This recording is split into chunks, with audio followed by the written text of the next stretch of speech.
Assalamualaikum warahmatullahi wabarakatuh. Terima kasih untuk semuanya telah menyempatkan waktunya untuk menonton video saya pada kali ini.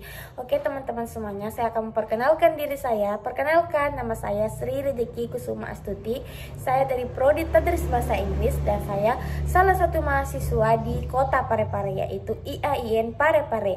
Dan terima kasih semuanya telah menyempatkan waktunya untuk menonton video ini.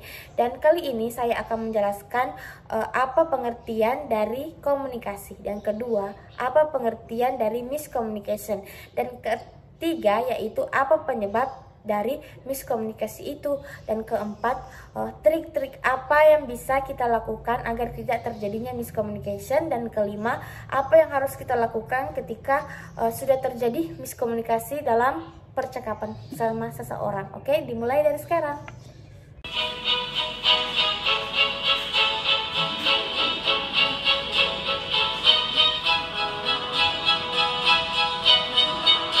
Teman-teman semuanya, kita telah melihat tentang pengertian komunikasi di slide sebelumnya.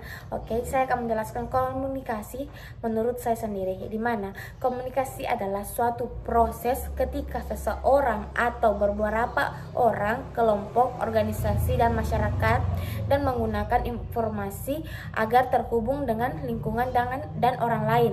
Pada umumnya, komunikasi dilakukan secara lisan atau verbal yang dapat dimengerti oleh kedua belah pihak, dan komunikasi itu bisa terjadi jika ada dua belah pihak, bukan pada satu pihak atau individu.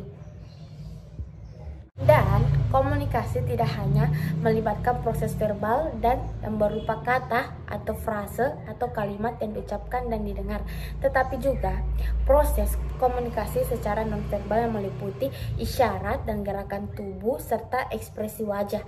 Dan pesan nonverbal sangat sering dan penting, meskipun tidak sepenting pesan verbal. Setidaknya pesan nonverbal dapat mempertegas pesan verbal atau sebaliknya.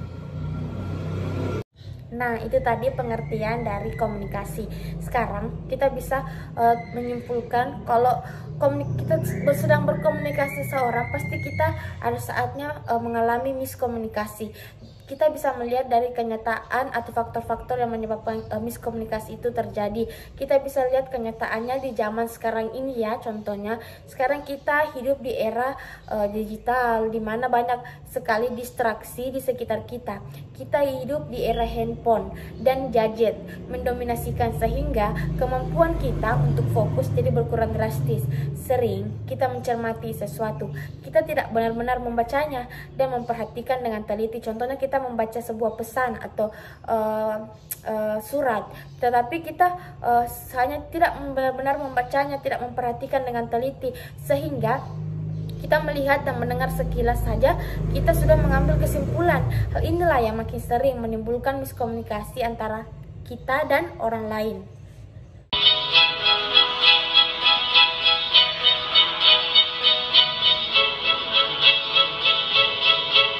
Nah, oke teman-teman, saya telah memperlihatkan kepada teman-teman penjelasan dari pengertian dari miskomunikasi di slide sebelumnya.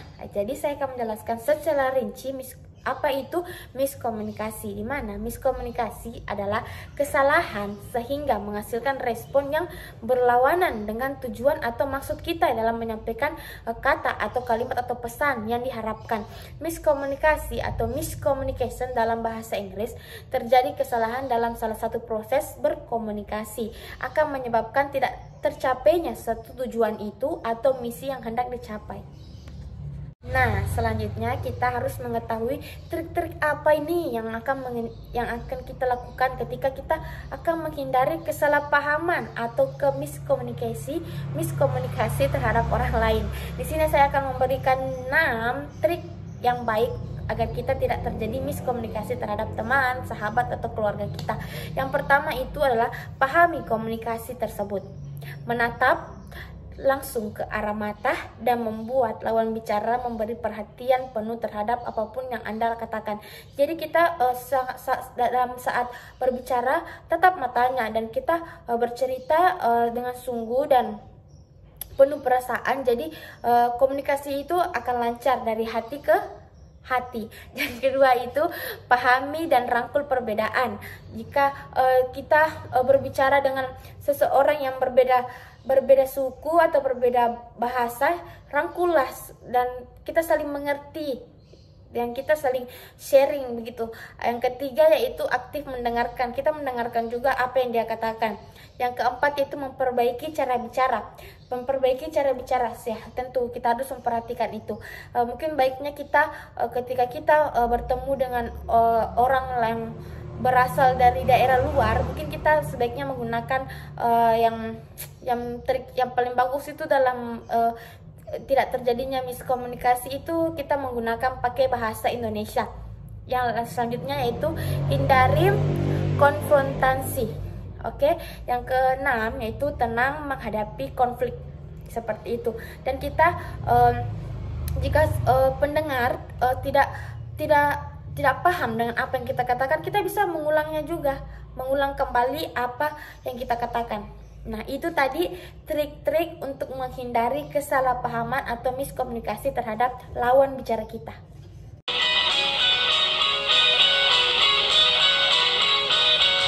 Kenapa sih miskomunikasi itu dapat terjadi?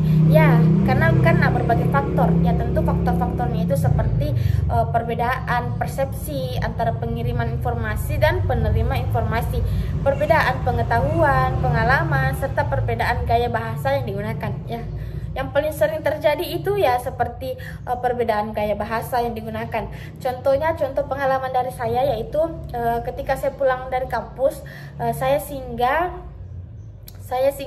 untuk membeli makanan ringan yaitu pisang goreng, dan di mana saya mendapatkan teman saya di sana juga yang akan membeli belanja cemilan itu pisang goreng. Ketika dia bertanya kepada ibu-ibu itu, saya mau membeli pisang goreng. Ibu-ibu itu menjawab enteh. Nah, tetapi teman saya ini tidak mengerti karena dia tidak mengerti bahasa dari penjual itu. Dia pikir itu ente, tunggu sebentar lagi digoreng, mungkin seperti itu tanggapan dari teman saya si penerima informasi ini. Jadi ketika saya mendatanginya, saya bertanya, kamu ngapain di sini? Dia bilang, saya menunggu pisang goreng tapi ibu itu belum membungkusnya, katanya ente. Dan lalu saya ketawa. Saya memberitahu kepada dia bahwa pisang gorengnya tidak ada, enteh itu tidak ada. Nah, seperti teman-teman tahu kalau enteh itu bahasanya bahasa dari orang Jawa. Nah, disinilah contoh dari perbedaan gaya bahasa yang bisa membuat miskomunikasi terjadi. Oke, kesimpulan saya dari penjelasan saya pada video kali ini, mungkin kita dalam berbicara atau berkomunikasi kepada teman atau keluarga yang berbeda bahasa, tentu kita mungkin berhati-hati dan lebih memilih bahasa, dan sebaiknya kita menggunakan bahasa Indonesia agar terhindar dari miskomunikasi tersebut, dan kita saling menghargai supaya miskomunikasi itu tidak akan terjadi. Ketika kita saling menghargai, tidak saling membeda-bedakan agama, suku, atau dari asal kita dari mana, tentu kita tidak akan terjadi miskomunikasi jika kita saling menghargai satu sama lain. Karena dengan saling menghargai, kita pasti tidak akan mengalami dengan namanya miskomunikasi. Karena mungkin itu trik-trik saya tadi, kita bisa pelan-pelan berbicara dengan serius dan tatap matanya, atau mengulangi kembali perkataan kita supaya lawan bicara kita bisa mengerti apa yang kita akan sampaikan kepada dia. Kita tidak boleh saling membeda-bedakan agar kita bisa berkomunikasi dengan baik dan kita saling menghargai, seperti itu. Nah, itu tadi penjelasan dari saya. Mungkin lebih dan kurangnya mohon dimaafkan. Kepada teman-temanku, kita sering bersharing tentang materi tentang komunikasi dan miscommunication. Oke, sekian dari saya. Assalamualaikum warahmatullahi wabarakatuh.